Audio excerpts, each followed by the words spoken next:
দেখেন, আমি এটা অনেকবার বলেছি যে একজন যিনি শুধু পেটের দায় যে কোনো মতে নিজে খেতে পারছেন না অথবা বাচ্চাটাকে খাওয়াতে পারছেন না, এই জন্য নিজের শরীরটাকে অন্যের কাছে বিক্রি করে দিচ্ছেন, এই লজ্জা আমার থাকা উচিত যে আমার দেশে একজন নারী শুধু পেটের দায় সন্তানকে খাওয়ানোর জন্য শরীরটা বিক্রি করছেন, আর আমি তার বেশ্যা ডাকি। আবার আমাদের তো মরে যাওয়া উচিত লজ্জায়।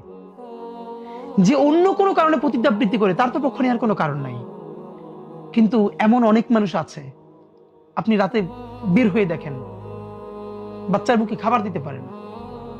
আপনি খেয়াল করেন, আমার চোখে আপনার চোখে যিনি একজন বেশ্যা, এই মানুষটা যখন এই টাকায় বাচ্চার জন্য একটা খাবার কিনে নিয়ে যাচ্ছে, সেই বাচ্চার চোখে উনি এই দুনিয়ার সব থেকে সম্মানিত জননী।